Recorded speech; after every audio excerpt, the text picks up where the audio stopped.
మీ business ఏదైనా మీ ఊర్లో promotion చేయాలంటే అది సుమన్ టీవీతోనే సాధ్యం. ఇప్పుడే సంప్రదించండి. నమస్తే, వెల్కమ్ టు సుమన్ టీవీ. నేను మీ ఈశ్వరి. మనం ఇప్పుడు అన్నమయ్య జిల్లా రాయచోటిలో ఉన్నాము. బంగ్లాదేశ్లో జరిగిన ఒక హిందువులపై జరిగిన ఘటనపై మరియు అన్నమయ్య జిల్లాలో భారీ ఎత్తున క్యాండిల్తో ర్యాలీ చేశారు. మరియు అలాగే దిష్టి బొమ్మను కూడా చెప్పులతో కొట్టి కాల్చివేయడం జరిగింది. చూద్దాం.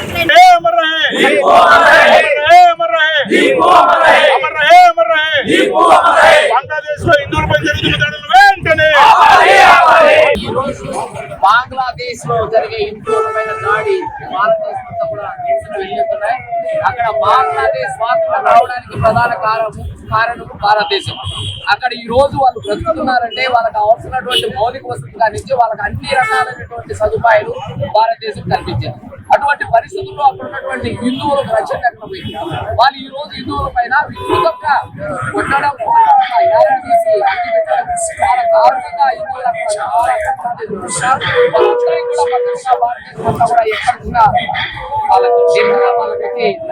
వాళ్ళ ధైర్యాన్ని చేసేదాని కోసం ఆ తర్వాత అక్కడ ఆత్మశాంతి కోసం భారతదేశం కూడా నిరసన కార్యక్రమాలు జరుగుతున్నాయి. అదే విధంగా మన రాయచూడి పట్టణంలో కూడా క్యాండిల్ తో ర్యాలీ చేస్తూ అక్కడ ఉన్నటువంటి యూనస్ ఇమీడియట్లీ అక్కడ వాళ్ళకి రక్షణ కల్పించి హిందువులకు కాపాడాల్సినటువంటి బాధ్యత ఉంది.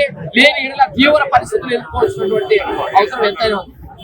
దీనికి తగిన సమాధానం బంగ్లాదేశ్ కాదు, హిందువులపైన దాడి చేయాలనుకునే ప్రతి ఒక్కరికి, ఎవరికైనా, ఏ దేశమైనా, ఏ సంస్థ అయినా కూడా హిందువులు ధీటుగా సమాధానం చెప్పే రోజులు ఉన్నాయి.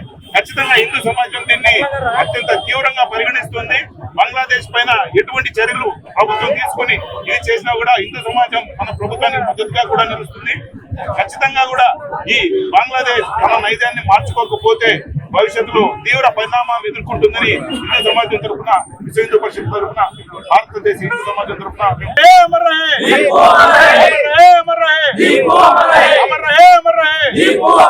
బంగ్లాదేశ్ లో హిందువులపై జరుగుతున్న దాడులు వెంటనే జరిగేది మేల్కోవాలని మన హిందువులకు మన దేశంలో హిందువులు కూడా మనం చెబుతున్నాం.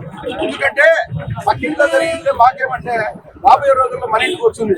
ఇప్పుడు బంగ్లాదేశ్ లో, పాకిస్తాన్ లో, ప్రపంచంలో ఏ మూల హిందువుని హిందువులు నాశనం చేయాలనే శిస్తులకు ఇది ఒక గుణపాఠం నేర్చుకుని మన హిందువులు ఒక రూట్కి వచ్చి ఒక ఐక్యత లేకపోతే సమాజం చెడిపోతుంది.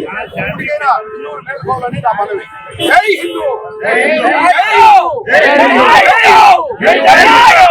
హిందువుల ఐక్యత, హిందువుల ఐక్యత.